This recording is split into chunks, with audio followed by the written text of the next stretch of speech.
Hello and welcome to the Miscast table. Today we're gonna talk a little bit of a battle report and some general discussions around Easter happenings. And the first off, I'm here, André, and with me also I have Martin. How you're doing? I'm doing just fine. We also have Mons on stream. How are you doing, Mons? I'm doing not so fine. I'm I'm getting a bit sick and I have sick kids at home. And But otherwise it's good. that's also why we are on stream today because we don't want to get sick. Yeah, we're on distance. We're not meeting in person. No, but it's fine too. We can try out our tech, our computers and video cameras and stuff from home. So it's gonna be hopefully no technical issues. Even we are doing this on stream. First off, we have Easter. It's the 2nd of April, and all of us have been away for a little bit. Martin, what have you been doing with your time on Easter? Well, as little as possible, but been out riding snowmobiles and ice fishing, barbecuing. Just a long weekend. So it's been calm and nice and pretty much no contact with the outer world. So that's a dream. How about you? I've been actually doing some hobbying. I also been up to a mountain cabin for a while, and I brought with me what's they called? That it's a wood elf blood bowl team that I have gave all of them weapons, so I'm gonna play them as war dancers. They are a little bit bigger than I anticipated, but I think they're gonna fly as a war dancer. And I also had with me a name I can't say with it's Scepter Knights or something, but I made the lizards from Tomb Kings. It's our it's a hard name. The three snakes that can go in ambush. Big Yeah, for three. Sepulture Knights Yes, from Tomb but King. Yeah. but not the knights. When it's only a Oh yeah, only the snakes. stalker, sculptor stalker, sepulchral stalker. but this is for the Yes. Tomb Kings, right? Yeah, that's from Tomb King. So that I've been gluing them and modding the Blood Bowl team so I can play them in Wood Elves. Mons, any hobbying or any just having fun? It's Easter, so you have to do something outside. So I've been skiing a little bit, downhill skiing. But I've also been hobbying quite a lot. I'm maybe going to a tournament, the Old World tournament in the end of April. I'm as a reserve right now. And I'm gonna play Orcs and Goblins. So I am currently painting 45 Night Goblin archers to play with the spider banner, of course. End of Yeah, April. that's poisonous attacks, right? Yeah, spider ban gives poisonous attacks, and that was really good before in 8th edition, and it should be pretty good here as well because a lot of like big monsters and stuff don't have that great armor save, just big toughness. So poison is king. You But can take down giants with that. Yeah, Yeah, that's someone possible. did a while ago in It's an painful. upcoming battle report. But I mean, end of April, we're going to London, and Yeah, you it's are the week going. before London. Jesus. It's the Fnatic in Umeå, right? Yeah, but I'm as a reserve right now, so I'm not sure if So I'm going. the reserve, is Uh, it because it's full? yeah, it is full. It is full. Oh, that's Uh, good the, that the tournament they haven't had. That's the first time that tournament has the old world, so it's really positive that it has full of players. yeah, and I really hope that they open up more spots because they're doing 40k, AOS, and the old world. And the old world is the only section that is full. They still have places left for both 40k and AOS. They have a bigger Yeah. like pool allocated for those game styles, those games. But if they aren't filled, they should definitely open up more spots in the old world because it seems like the interest is really there. And we just had the release of Orcs and Goblins, the new models for pre-ordering. and I bought the Bone Crusher Giant and the Orc Warbossam Wyvern. So I have a lot of painting to do if I want to get ready for that tournament, but I should be fine. I bought the But, cards from the latest batch. The Orcs card. Yeah, and the book. Yeah. I might borrow that heard, from you. speaking of tournaments, I read something yesterday about a generic comp where you play 1999 plus 1 points. Have you heard about that? No. Yeah, I've heard about that. To reduce like monsters and stuff? Yeah, to reduce the possibility of double monsters. Because in some armies, if you just cap it at 1999 plus 1 points, so you comp it, and then you can't pick out 2 giant monsters. Yeah, so you play 2,000 points, but you have a point limit of like, you play as it's a 1,999 point limit, but you can use 2,000 points still. Yeah. I think you also get access to a little less characters, so you might only have one Lord slot or something. Yeah, it's something about 1 per 1,000 points. Yeah. There's a lot of units that work that way as well. You can have 1 per 1,000 points. Yeah. And those also get capped in that kind of comp. So I'm not sure. I haven't tried it. I haven't played so many games, so I can't. It's too early for me to tell what kind of comp I would like. What I really need to do, I need to go on a tournament for the old world, both to get the rules right, because it's nothing like a tournament to get better at the rules and better at the game, and also to start feeling, is it a tournament kind of game, because I'm really curious on that, and it's only one way to find out, and it's to play in a tournament. You are the only one who has gone to a tournament. I don't know if you can speak about it, Mons. I think it played really well, and the games went really quick. It takes more time to play in an 8th edition tournament, and most people who play an 8th edition tournaments nowadays are pretty well versed in the game, pretty like know the rules pretty well. And even though the tournament I played, most people had played like 1 or 2 games tops, the game still flowed really smoothly, and there was never any like time problems. So I think it's a game that works well for tournaments, but it's not really figured out yet either. We'll see more when it's kind of like quote unquote solved. Like people still don't know what's really good and what isn't. I think they're still up for debate. So yeah, and tournaments play 2,000 points, right, instead of 2,500. So that's usually a solid 2,000 extra unit that disappears. Yeah. Yeah. But I guess this game is kind of made for 2,000 points. Yeah, I guess. feels like that. Something I really want us to do sometime on the channel, and this people can comment about in the comment section as well, what you think about this. But I really want to try to play a game with less points, maybe like 500 points. Because one of the things I had on my wish list for the old world was to make it accessible for new players.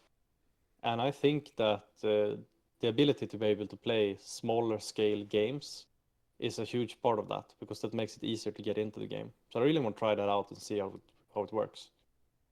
Now, do you know what the boxes that they deliver, like the battalion boxes, is that 1,000 or 1,200 points? Because I figured that's like the smallest scale I would go down to, basically. Otherwise, you have a lot of units of 5 models on each, and so. Now it follows me. I have it here. I'm not sure if it says on the box. I think we have calculated that once, and it's between.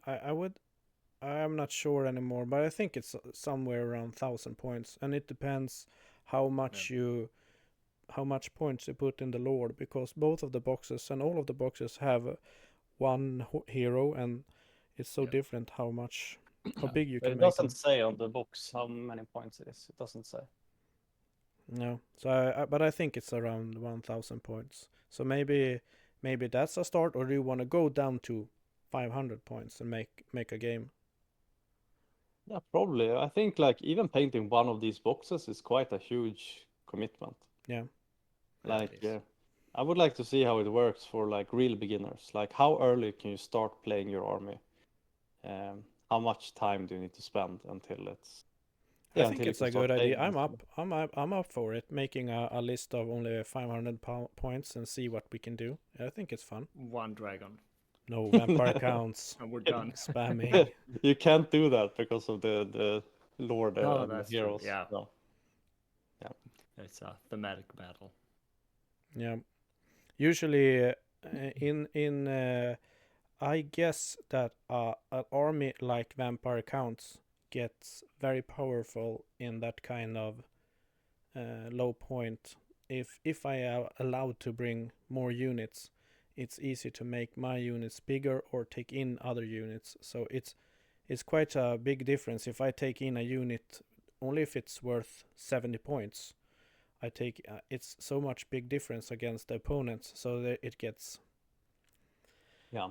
Summoning is very strong. I think, in summoning this gets one very games. strong in that. Also, like magic in general get strong because they are based on pretty big units. If you have say 2d6 hits, it makes a lot of difference if you have a small unit. Yeah. But interesting it would be, as Yoda would have said. Uh, uh, I can start to move on to the battle report. So we had a game on the channel where you played Skaven versus Orcs and Goblins. Yeah.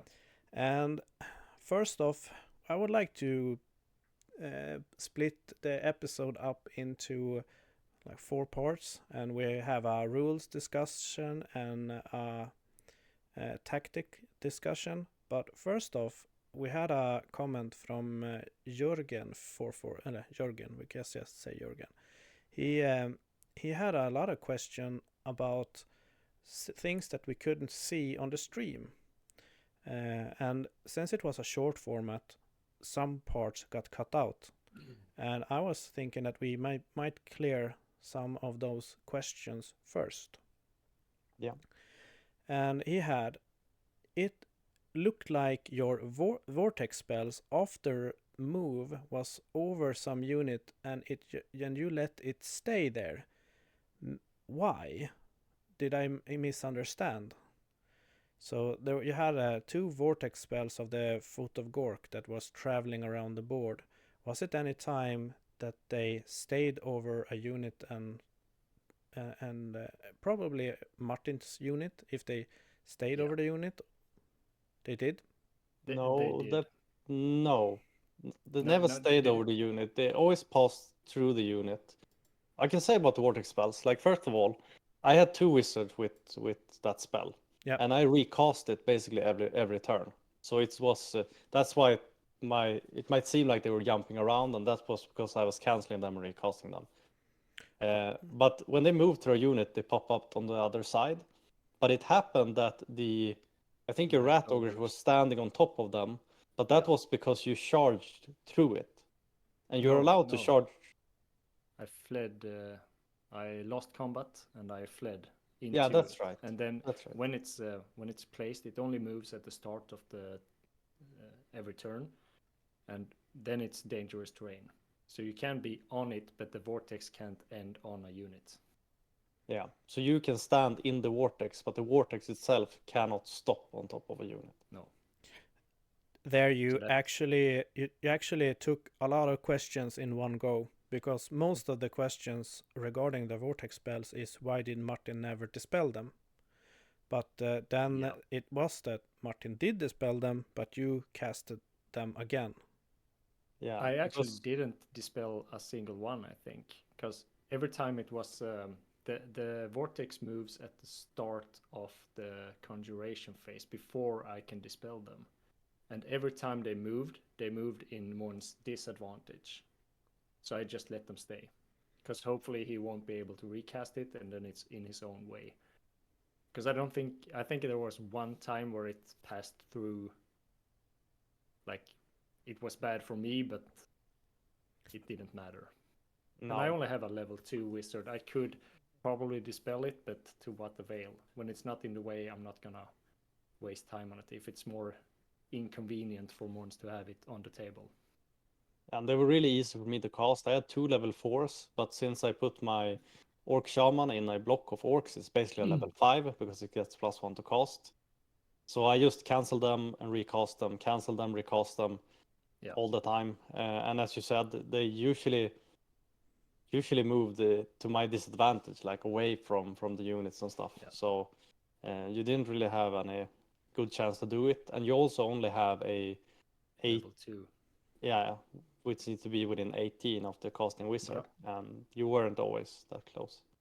No, because I played a pretty passive list, and that's not great with a level 2 wizard. It's just a little inside secret. Passive list, level 2 wizard, might as well skip it. It's just trash. I think that's a good segue to, first off, I hope that Jörgen is happy with your answer, but I think you answered it quite good, that the vortex spells often was at Mon's disadvantage, so Martin chose to not dispel it. And with that, we can move on to the list itself. So when you created the list for this game, Martin, were you thinking about that your opponent is going to be Orcs and Goblins, so that you made the list for that opponent, or did you just make a general list? This is what I want to play. This was I actually replied to a similar comment a bit further down, where he pointed out that it was a bit heavy on the influenced from 8th edition, and I can't stand more corrected than that. Last fall I decided to build a pure pestilence army, and that's why I have many plague monks and I have the plague claw catapults, and it's a bit narrow way of building an army in the old world, but I really wanted to try it out. You wanted a thematic army with pestilence. Yeah, and I didn't know what Mons was bringing to the table, so I was hoping for something with high armor saves, and my shooting was pretty good, at least, but the synergy, the composition wasn't really there. I needed some other units, and like my ranking of the plague monk was just stupid. I had them in marching column. That's a real heavy remnant. I just had them on a preset tray and like, oh, this is 35, perfect. Place them on the table. So dumb. And it's also a passive list. What the hell did I need the triple movement for in a unit that I was gonna stand still with? Yeah, that's a bit weird. Yeah, so it's a purely thematic list, but I have giant rats in a small cabinet here that's next on the painting table, because I want the rat swarms and the plague and everything, because it's fun mostly. I'm not gonna argue that it's a strong list in any way. I just want to move back a little bit to what Martin knew that he was playing Orcs and Goblins, and as a general thing, like we never kit against each other's lists. Like usually we don't know what the other opponent is playing, but even if we do, we never kit specifically towards that list. No, because I think all of us really want to play lists that could face off against any other list. Like it's not fun just playing a tech list for a specific matchup. We usually play lists that we think can do all right against any list. We have done it when we played the 2 versus 2. You remember that game? Yeah. But then it was secret what we were playing in each. So we tried to figure out what the other team were building, and then we tried to make the nastiest thing against it as possible. But we had no idea. But that was the only time we really tried, that I am aware of, at least. Yeah. Usually we don't tech against each other's lists. No. Might come up sooner or later if there's some interest to see that kind of list building, but I'm not so good at that either. I want to play thematic and well balanced list that can handle like 4 or 5 armies in a good way. I think that's fun. The funniest list to build is when you're going for a tournament and you don't know your opponent, so you have to think and make it all round. I can build 10, 15 lists during waiting for the tournament, just because it's fun to make lists, and it's usually the same kind of list building when we go onto the channel. Yeah. Usually. And we have all of us have so many armies, you can't really guess what your opponent is playing either. Yeah. Like I have probably like 5 playable armies. Andrea Yeah. has probably even more. Martin, 8. you have 8. Yeah, I have Yeah. 4. I would say 4. Jonas has 3, so it's like you can face off against almost anything. Yeah. Martin and Jonas have to get cracking. Yeah. Do some We- painting. Yeah, but I'm leaning a hefty way against for dwarfs right now. Even though I don't think they suit my play style, but I think that's pretty much the only army we don't have represented between us, the 4 of us. Pure dwarfs. We have chaos dwarfs, but not pure dwarfs. That's true. Yeah. But Mons, we heard that Martin, he had made a very thematic list going for pestilence. What was your thinking when you created your list? Did you have any thematic plan or a strategic plan? This is what I want to try. I just when I played in the tournament, I faced off against an Orcs and Goblins player, and I found out quite quickly that Orcs and Goblins magic is really, really strong. You can lower toughness, and I think toughness and initiative by D3. You have the snipe spell that is toughness 7 or strength 7 or strength 8. Vindictive glare. Yeah, the with glare D3 thing. wounds and a lot of like really, really strong spells. Yeah, you just So- straight up killed my hell pit. Yeah, with that one, Vindictive Glare. So I just wanted to try out like a very magic heavy Orcs and Goblins list and see how good the magic truly is. And it is good. It is very good. I think VAR magic is the best lore. Is that a bold statement to make? But I think it is. If you take a Goblin Shaman, so you can get access to the signature spell that they have that lowers, I think it's toughness and initiative Yeah. by D3. Like that is insanity. Together with like Vindictive Glare and Itchy stuff. Nuisance, maybe? Yeah. I Yeah. remember that name. Yeah, Itchy Maybe Nuisance that's is what for it's an called. 8th edition, but I think it's the same here. It does something with initiative. Yeah. I mean, you could play a pretty defensive list. You were basically the defensive player. You could scale down your blocks in that army and put in, I don't know, fanatics. They're very, very strong, like the swinging things. I thought I think about Orcs and Goblins are very strong. I thought What about were you gonna say? bringing a lot of fanatics and vindictive glare. So having shamans as snipers and then just waiting for them to run into fanatics. I think it's quite hard to build a strong Night Goblin list. Because for every Night Goblin block you take, you need to have a Night Goblin character. There where I wished to have a shaman that have vindictive glare. So a lot of vindictive glare and then unit of but I'm not sure how many I can take. Maybe I can have 2 and then I need 2 lords and something because of the character caps. Yeah, I think actually a Goblin Shaman is better because then you can put it on a chariot. But yeah, if you want to play Night Goblins, and I think Night Goblins is the way to go, at least one block of Night Goblins, then you need like a Night Goblin Shaman probably. But did we have any VIPs?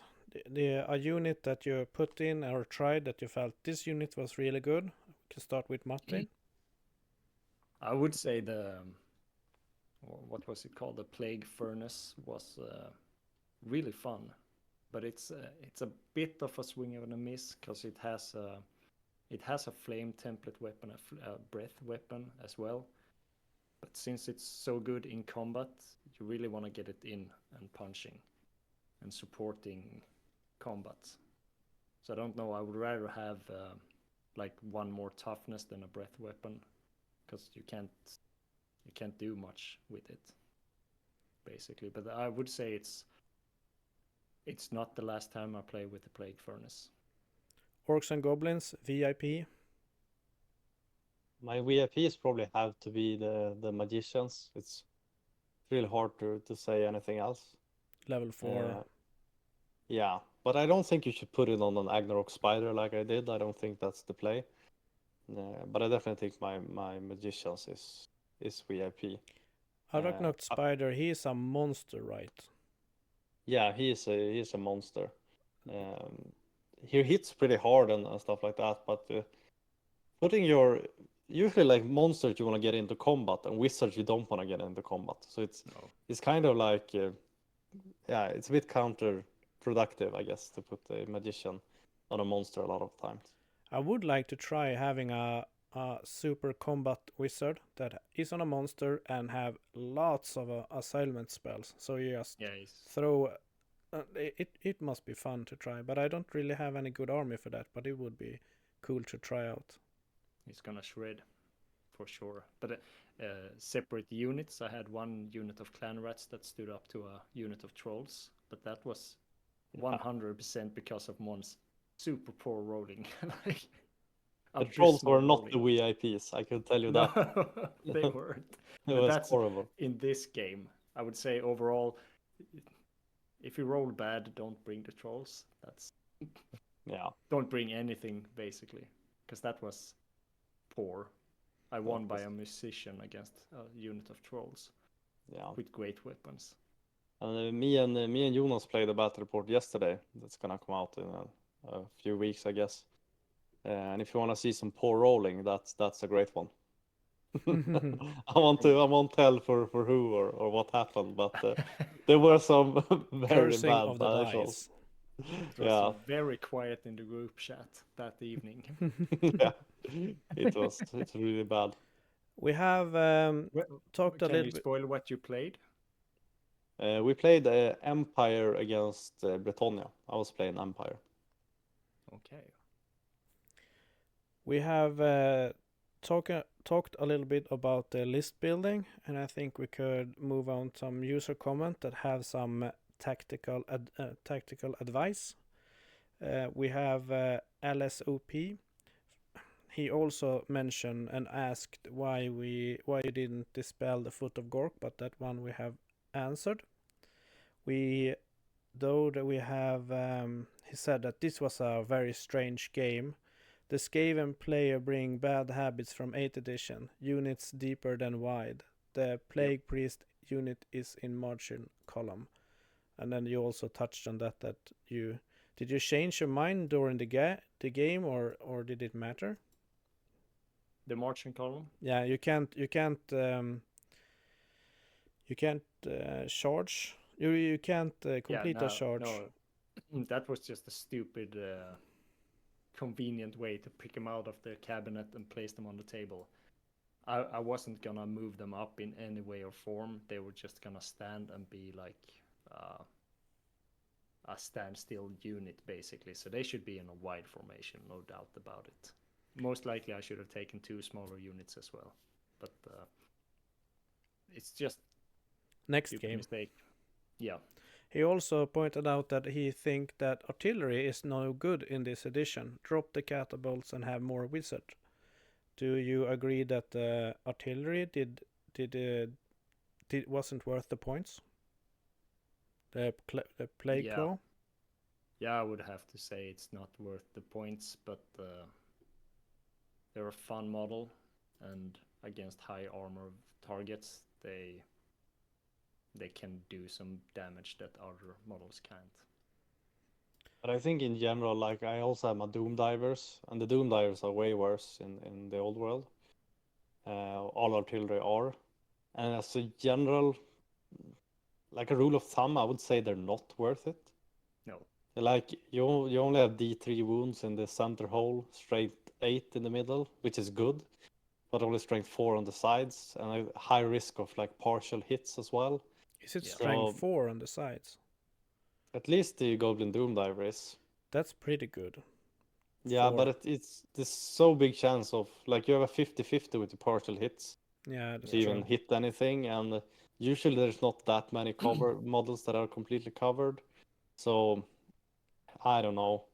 And like the Doom Divers, they only get to adjust, I think it's 1d3 Yeah, right now. And but an yeah, I easy think fix would be at least for the Plague Claw Catapult. It works like it's a low strength but high armor penetration. It's like a sickness that it vomits out or something, and to just have them, they out the wound on sixes, I think, and they are AP 3 or 4.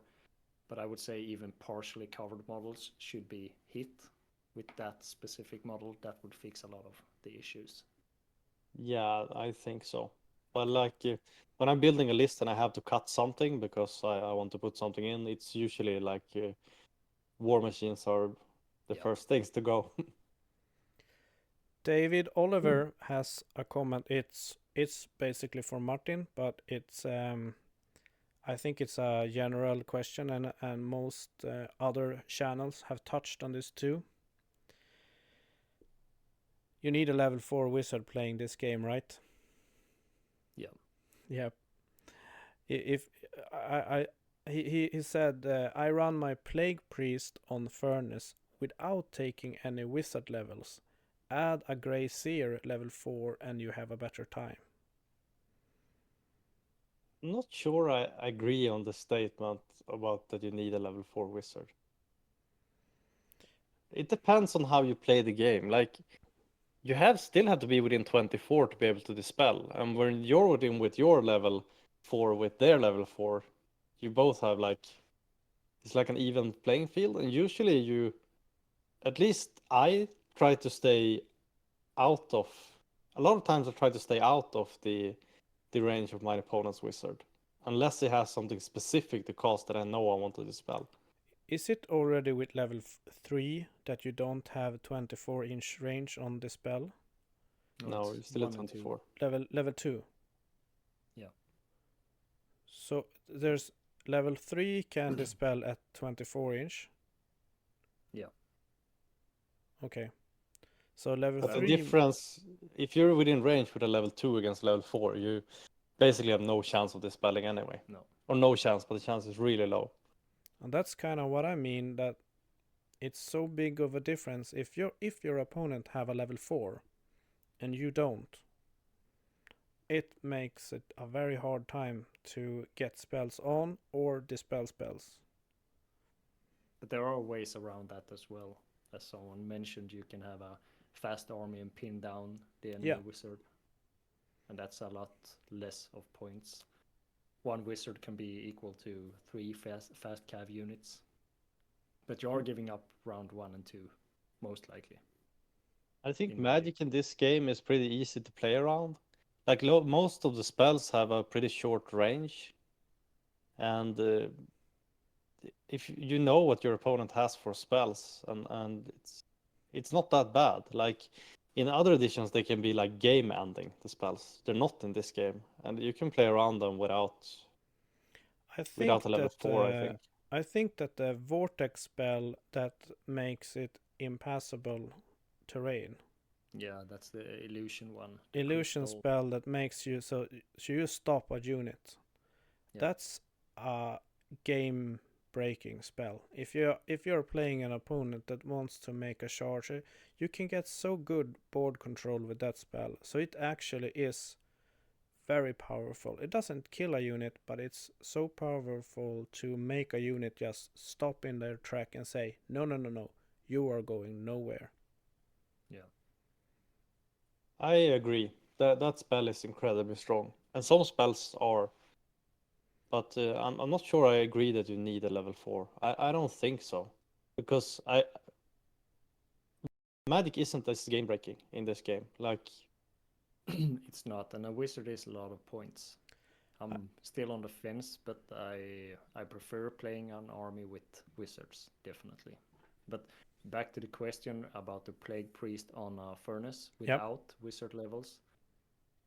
Yeah, the plague furnace is a heavy chariot, and it it really brilliants in combat, where it lowers the toughness of the opponent units, and you don't want to lock up a wizard in that combat. Otherwise, I'm all for placing them on a chariot, but this is bad version of a combat chariot that is dragged along, so you need to allocate another unit that can push it forward and so on. So I would say he is on point with that comment. Don't put the wizard. Don't put the wizard on the plague furnace. Yeah, don't put the wizard levels on the plague priest. Yeah, sorry. That was actually the tactical comments we got for the video, so we can move on to our rules mistakes. And the rules mistakes are very short as well. It's 2 comments. Because so we cut them all away because we did short version. Yeah, the short version sure makes a difference. Or you play the perfect game, but I don't think we are close to the perfect game. We are going to address something that, and we haven't talked about this between each other, or at least I don't feel that we have. Petra Meyer says, your orc unit bases increase the phasing of the unit. Some people might see this as cheating.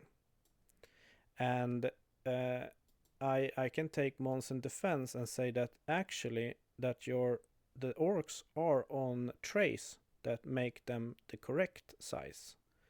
It's the Skaven who actually is on smaller bases. Am I correct? You are correct, but I'm not sure that the trays that I have, they are to increase them to the correct size.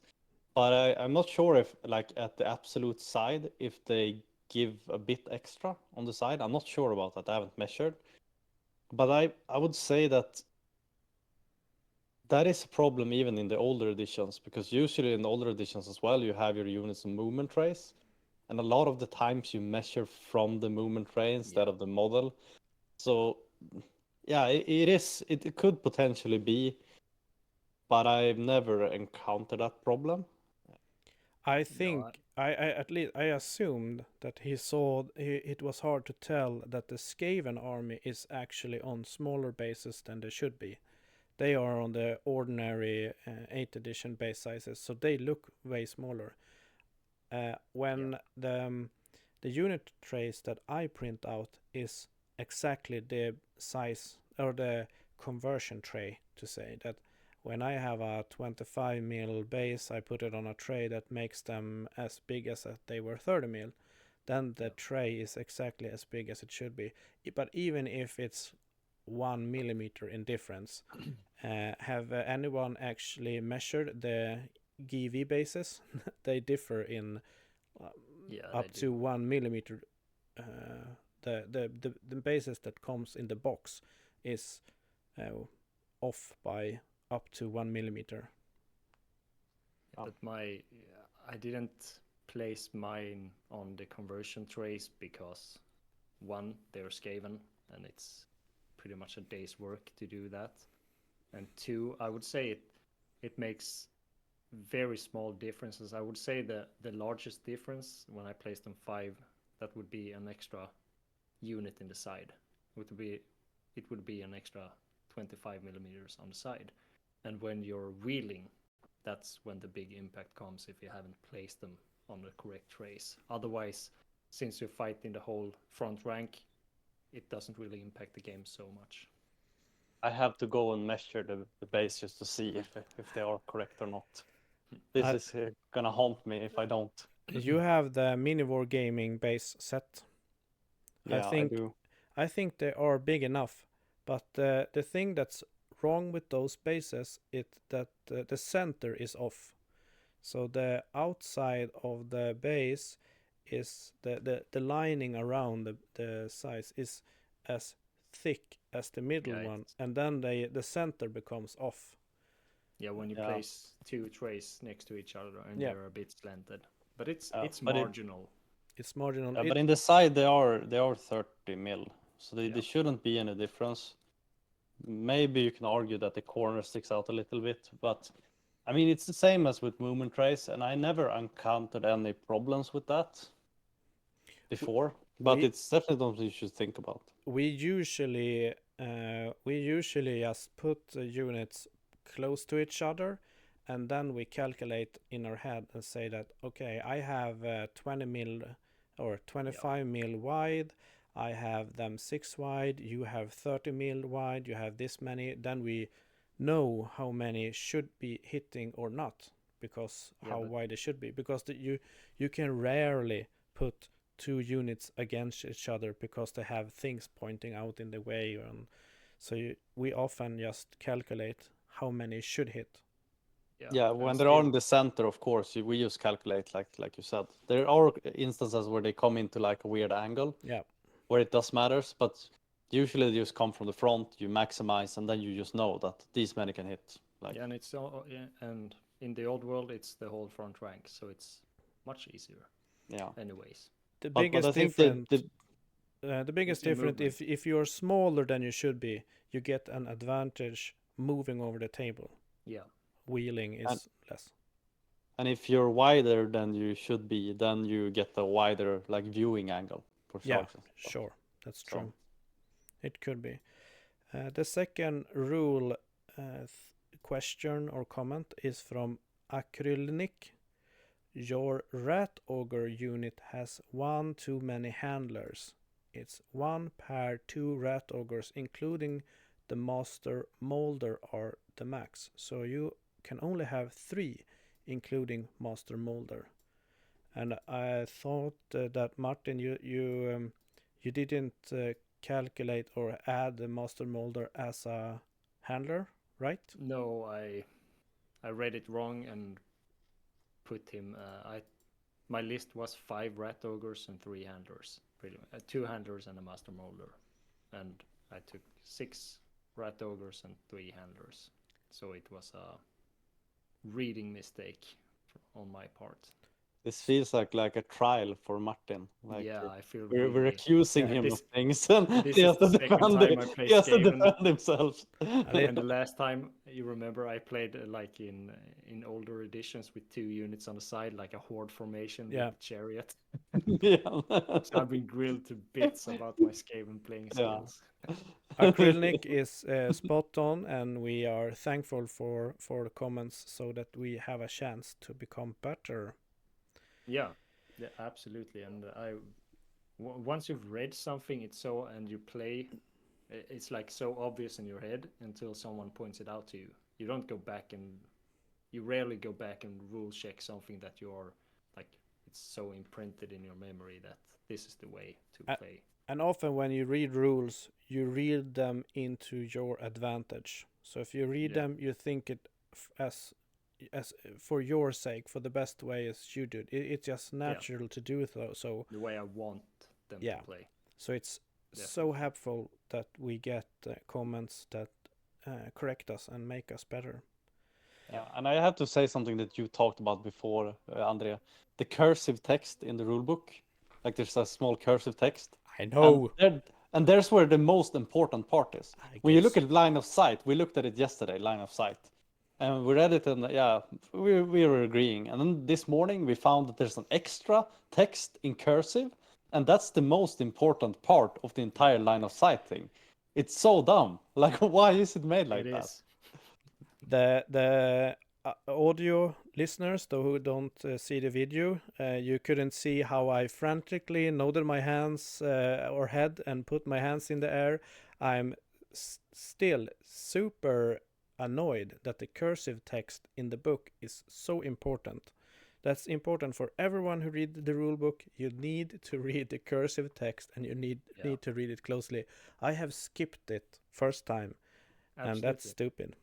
And that's because of old habits. The Yeah. cursive text has always been the lore part of the rule, and then the rule is in ordinary text. Well, it still is the lore part. So they have lore part in cursive, Yeah. and then they have some rule text, and then they have like rules again in cursive. Now I'm not gonna go into this again, but it makes me mad. Yeah, it makes me Yeah, but mad as well. they haven't put rules in the lore part before No. that I am aware of, at least. We all might have been playing everything wrong. Maybe. But, I agree. When I read the spells, I don't want to read how the wizard swings his staff. I want to read what does it do, and you read the regular text. And there's something weird in the cursive. Yeah, it's really a pain in the butt, so say. Yeah, but we like discussing rules, so Yeah. maybe not everybody does, but we do. We have some.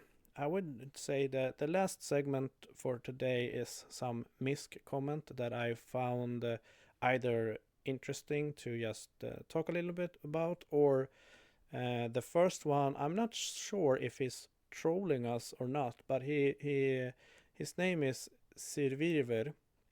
He says, I don't like your Arknok alternative. Stop munching on meatballs, sell the Star Destroyer, and get the proper model, Swede. We like all comments, and this one is pretty fun. He's not happy with my Agnarok spider. No. I would actually like the actual model. This yeah, this isn't something that we talk that much about, like our stance on like 3D printing and third-party models and stuff like that. And I think for most of us, we do like to have the actual model, but Yeah. we're not opposed to getting 3D printed ones if they're out of stock from Games Workshop or if they're not printed anymore or a lot of that stuff. And the reason my Agnarok spider is 3D printed is because I was trying to buy it, but it was out of stock everywhere. And I really wanted to play it in a game, so I printed it and used it. But I think we're generally open to both like third-party models and 3D printing. But if possible, we would like to have the originals. But Yeah. And as long as it's the baseline is pretty much, as long as it's clear what the unit is, you can't put up a horse and say it's a spider. That's a bit of a stretch, but as long as it's clear, I don't mind a 3D printed model. I do prefer the original Games Workshop because of the coherency it creates in an army. Yeah, it has like the Games Workshop style, and you can clearly see that my Agnarok spider isn't a Games Workshop model. And it's like to say like coherency, like it looks the same. I prefer painted. As long as the opponent has had painted his army, I don't really care if it's original or not. I personally prefer having the original, but I also have a bad habit of collecting things. So, but I don't hold that against any opponent if he has a 3D printed army. No. As long as it is painted, then I think it's perfectly fine. I would say again with the coherency, we had an ogre army at Dalaslaget that was 3D printed, and it was like bang on the money. It was so beautiful. You know, what was it called? Meikal, I think. I'm not sure who had that one, but I know which army you're talking about. Yeah. And for like, I'm speaking more for myself. Like, I don't care as long as they're painted. I agree 100%. But for myself, I like to have the original stuff if possible. But there are 3D printed or designs that I do think is better than Games Workshop. There are some 3D printed designers that do amazing models. Absolutely. I would agree, and I think like take my favorite example is the Chaos Spawns. Like Games Workshop Chaos Spawns, they're so freaking ugly. Yeah. Like I would never pay money for that. I would definitely, if I want some Chaos Spawns, I will 3D print them or buy third party, because they're not good. They're just ugly. So I'm not opposed to buying from Games Workshop, but the models have to be good as well. If they're not, I'm gonna go somewhere else. And quickly on to the next comment from Jeremy Blondox. I quite like the Goblin boss on the Arknok. Where did you get it from? I'm not sure what the creator is. It's from my mini factory. I bought it. I just searched for probably Goblin on Spider or something like that, and I 3D printed it. I have 4 3D printers in my basement. That was... And you don't print armies. I don't print armies that much, but I print terrain and I print bases, and I also have some dwarfs and stuff. I have on the table here 3D printed stuff. I find it harder to sit down and paint a 3D printed model because it's worth less money. If I have an expensive model, I sit down and paint it. But if it's a 3D Yeah. printed model and it's like worth 10 kroners, I have a harder time putting in the effort making it look good. So you have something in common with Måns then. Maybe. He maybe. likes money. Yeah, No, he but likes like money. I'm but not I sure. don't think like that because I it's easy to say that now, but I don't think I will ever sell something that I myself have painted because all the effort that I've gone into it, I really don't want to sell something I put effort into. So I don't see my armies as like money, or I don't see the value in them because I'm never gonna sell them. So I don't think of it that way. Like as soon as I bought and paid for them, like I'm never gonna getting that money back because I'm keeping it until I die. So 3D printed or real, it doesn't matter. I would say that I'm not planning on selling anything basically, even though I have too much. But it's nice to know that they retain a value very good. So I mean, if you were to go like super broke and had to sell stuff to get food, there is still money in the armies, and the second-hand value has gone up quite a lot. But that is also money you could have saved by 3D printing in the first place. Yeah, But it is. I guess it the is. argument holds. Yeah. But I wouldn't no. sell anything, but it's nice to know that it's not worthless pieces of junk in the cabinet. I have sold armies. I have sold 3 armies, and two of them I painted a little on, and one of them I painted everything and sold it away when I didn't quite like their play style, or I didn't felt like probably I will never play this army. Then I sold them because they also takes a lot of. You come to a point when you have like 1, 2 armies, no problem. But when you're up there to 10 or 11 armies, they take up quite a lot of space. Yeah, we have to show that sometime. But I just bought new furniture for the game room. We can't see that now because it's chaos. But I have 2 full bookshelves and another 3 big cabinets full, not counting the small one here. Yeah. And that's only the painted stuff. And I have an entire like wall with bookshelves where I had unpainted stuff. Like I have so much stuff. I wanted to do this for a long time, taking every army into the from the local gaming association and just putting it on a big gigantic table and taking hundreds of photos on all the figures and all the armies that we are done together, because they're so big armies now. It would be fun to see all of them in one room. But even just the 4 of us 3 and Jonas, we're up to almost like 20 armies. Yeah. Painted. It would be pretty cool to just bring them all out and paint them. But if you know that once I did the not the Kislev army but the Norska army for WAP, I know I put up my four armies and counted the models, and I was way above 1,000 models. Yeah, I have basically 1,000 models of vampire counts. The zombies no, not really, but there are a lot of vampires. Yeah, you have like 500 night goblins, so you easily bracket me in that aspect. But taking out all your armies, I think it was when I switched rooms at home, and I was like, this is my one shot to have the strength to place them on a table and take a picture. Yeah, because it takes a lot of time.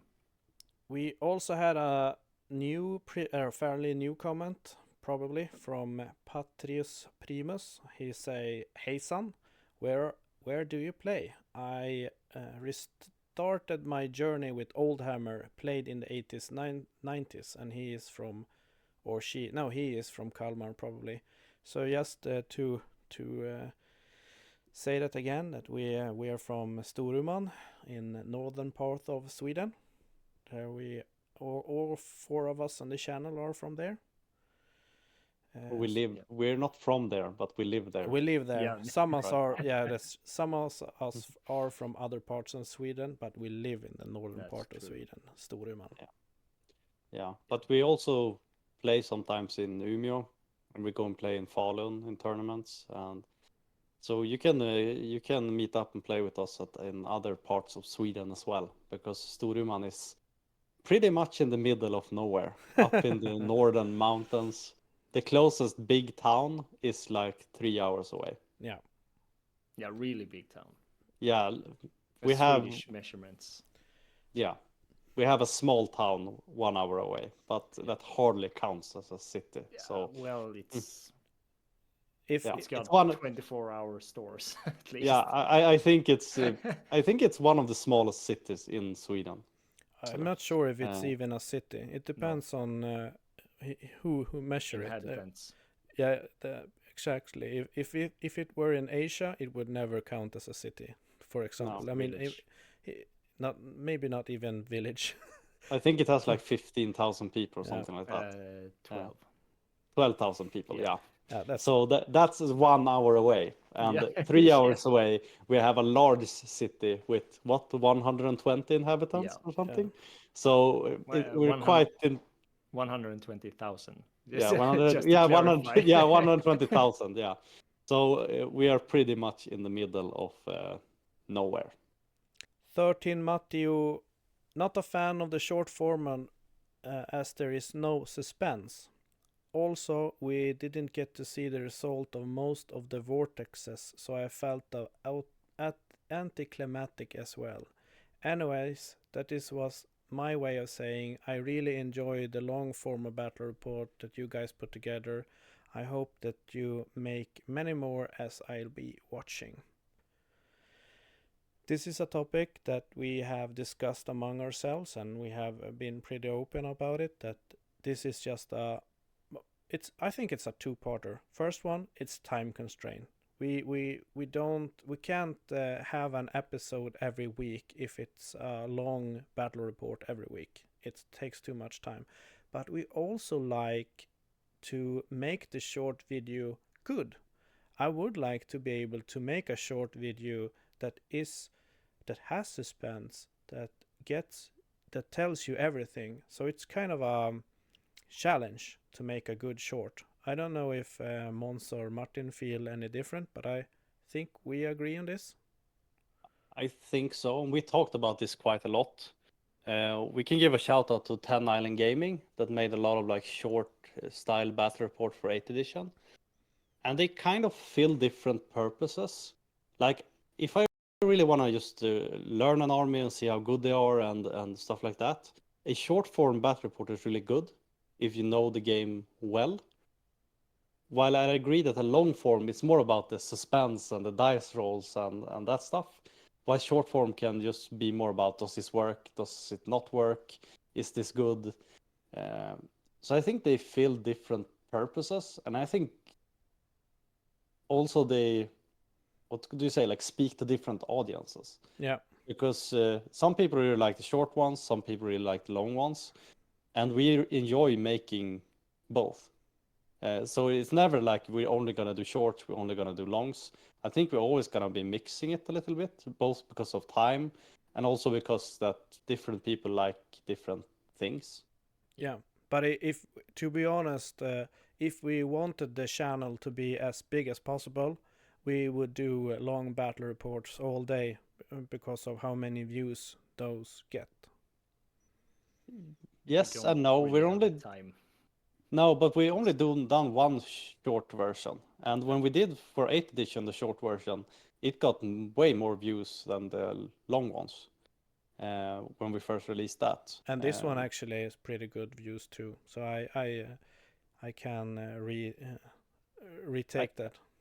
I think that when people see a video that is like 35 minutes long versus 2 hours, maybe 2.5 hours long, it's way less of a commitment Yeah. to watch a shorter video. So, but I understand that some people won't like the long ones, some people won't like the short ones, some people like both. But yeah, we enjoy making both, and it's for maybe for different audiences, I guess. Yeah.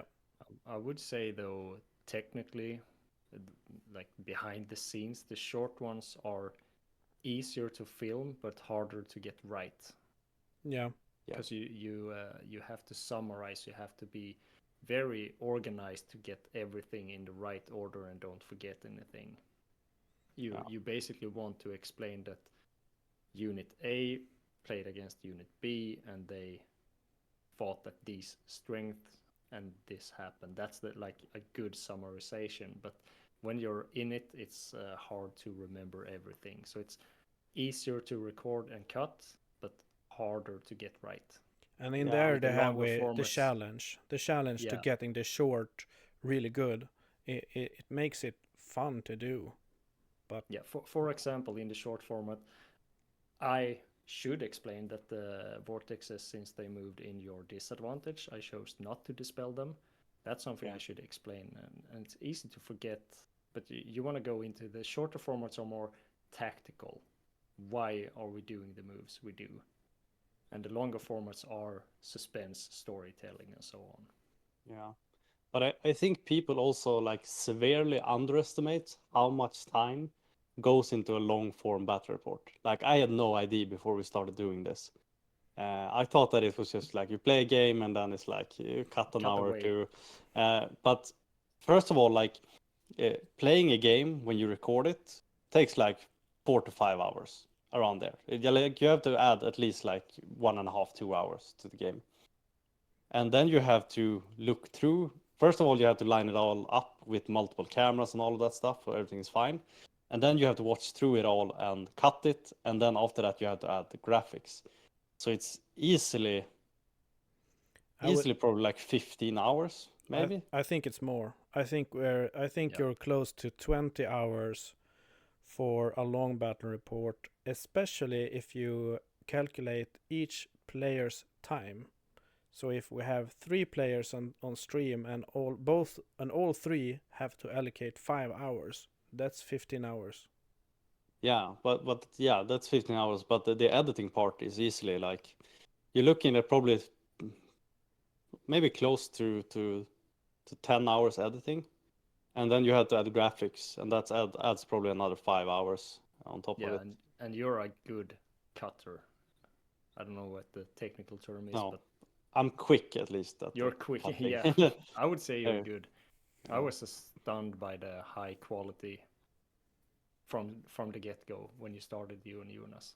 yeah. So to do like a long video every week, the first you have to allocate like one night with 5 hours per person, and then the person cutting and doing the graphics has to add like another 15, maybe 20 hours if you're unlucky. And doing that with a full-time job, with kids, with everything, it's almost impossible. And it's very hard to share the load of cutting a video as well. Yeah. Because you can't have multiple people cutting in the same video. It has to be done basically by one person. So yeah, that's why it's difficult. We would like to produce more content, but it's not as easy as you might think. No, and even though we allocate a lot of time, it feels like time goes by really slowly or really fast. I would say you sit down and just want to cut one segment a late night before bed, and you're just stuck there for 3 hours aligning aligning sound and putting in overlays and so on. So it's fun, but it eats up time to edit Yeah. a video. Yeah, it's And we not have it's like not probably, how many videos do we have now? Like 200? Like if you count out how much time we've spent on this, it's thousands and thousands of hours, yeah, but multiple thousand hours. I just want to say that they nobody have to feel sorry for us because it is fun to do, but it's Yeah, just that it takes time to make the kind of quality that we would like to have. I guess that these podcast is the one that is absolutely easiest to do. They take at least amount of time, Yeah. but everything that we do is something that we just like to do, and they have different kind of challenges. yeah, we're not looking to get rich by doing this. Then we would have been doing something else. Yeah. Yeah, It would it's have been better to work at McDonald's or something yeah, if we wanted black to make numbers in the money. Yeah, But we do it because we enjoy it. And as you said, you don't have to feel sorry for us. But I sometimes feel like I really want to get stuff out there. Like I want to release good battle reports. I want to release many battle reports. And I feel a bit unhappy when we don't. Yeah. If you know what I mean. Like I Yeah. really enjoy it, but I really also want to release good stuff all the time. And Yeah. not being able to do so, it's a bit of a bummer. And since I and me and Andre got involved, the first thing we looked at was like the viewing, the number of views. But then I've tilted completely against the comments. The interactions is what drives us. A video can have 200 views, but if it has 50 comments, that's great. That's Yeah. good material and good learning material for us as well. So We that's my driving part. And we've touched the subject before, why we got into the hobby with the stressful jobs and a lot of stuff on the table. This is a way to calm down. And I just feel like since I started cutting videos, just to learn a new skill that is totally derivative of work and anything, just a stupid skill that I'm not gonna make money off. It feels it's so fun to learn new stuff. Yeah. I think that's I, why most of us do Warhammer stuff, to do something else that isn't connected to either money or achievement, just for fun. Yeah. Yeah. Last comment, and before we go into this, I'm gonna say that all of our comments in this, if you go into YouTube and you search on this video, if you have listened it only to an audio stream, you can send questions and about everything that we say. But the last one is actually something that I'm a little bit curious of what you, as the viewer, think, and also us right here. We're gonna say that Jonas isn't here because he has to do some family stuff, eating a dinner. Uh, he has to live life. Geeks Workshop. It's great that you have enough room to move your rally wide units across the battlefield unhindered by any terrain. So he was a little bit, I would say, maybe salty or trolly when he wrote that. But in the book for the old world, as far as I have read, they recommend that you have very little terrain in middle of the board. What yes. do you as a viewer think of placing terrain on table? Should we have a lot? Should we have less? More? Martin, what do you think? Do you like having a lot of terrain on the board, both from a tactical point, like making it harder to play around, or making it look nice? Well, doing videos, the looks of the table definitely matter. And when I set the table up, because this was the premiere game of the gaming room I'm sitting in right now, and I was thinking so much about the production of the video, and I had a terrain piece that was long and thin, and I wanted to place it so that it didn't obstruct the view of the armies. I still divided the table, so you had to choose a path. But I didn't know what Mons was going to bring, and he had two large units that just smack boom took one side each. So the placement could be a bit better, and I would like to have more hills and forests. I don't have a lot of those terrain pieces at home, sadly. But I like more terrain. I would like to see more water features, for instance. Mons, more or less terrain? What kind of guy are you? First of all, I want to say that I think the book has too little terrain. Like according to the rules, I think you should have more. But then some also what Martin touched upon, like we've sometimes placed a lot of terrain on our tables, like a lot of buildings and stuff. But the problem when you're filming stuff is that stuff gets covered from the view of the camera when you have too much, and that is a bit of an issue, I would say. But I think you should have a bit more terrain. But I also think that to make it fair, you should decide beforehand how many terrain pieces you should have, or maybe roll off to see how many you should have. and then you should take turns placing the terrain pieces on the table to make build the table together with your opponent. Because I think we used to do that before for 8th edition, and that is a really interesting aspect of the game, like the building of the table being a part of the game, if you know what I mean. Like, it's not just you come to a finished table. That wasn't really our idea. It was how they explained that you should make a table in 8th edition, that you should have a roll off. There's a table or like terrain generator. Yeah. But I have a tip for anyone who plays this game, is that you make a deck of cards with terrain. So you have 4 forests, 4 hills, 4 buildings. Yeah, Fences, a lot of everything. things as cards, and then you draw a card, take that piece of terrain, put it in the table, and do as Mons said, that you alternate. Say that you put 4 terrain pieces each, and you alternate who picks each terrain. Then you have a very strategic mind, because you don't know who gets which side first you start the game, or you don't even know what kind of game is going to happen on the table. So placing the terrain as a part of the game is very fun. I think that is a great tip that people should follow. I think that's a great way of doing it. Maybe we could have a Miscast table Kickstarter deck building. We talked about it, and a little bit funny, but it would be. We have made a deck of cards that we use in our local gaming association, and I think it would have been a really cool product to have a terrain building card deck. If Game Shop, if you take this idea, we want royalties. 2% of each No. deck. No, 50. 50. Yeah. But one thing I want to touch about the terrain before we leave that is that, like, for some armies, like for my Orcs and Goblins, or like heavy shooting armies, like big wide units and shooting lists, open tables are really good. But if you have a lot of terrain, highly mobile lists, like a lot of flying or elite cavalry and stuff like that, gets incredibly strong. So it's not like inherently bad to have. It's not bad for every list to have an open table. I guess it depends on what playstyle you're playing.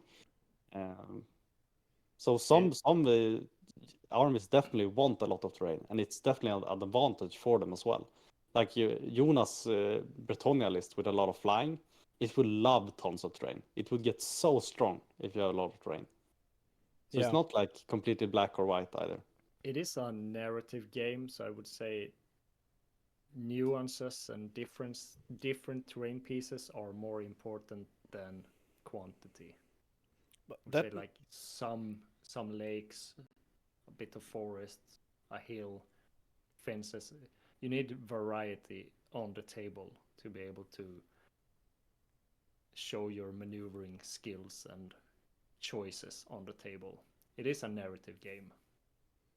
I mean, that's exactly the Mons point is exactly why it's so fun generating the table together, because if you have 2 opposing players that have 2 different play styles, and one of them wants little terrain and one wants lots of terrain, they can play each other and put terrain in the way they want and try to destroy from their opponent and vice versa.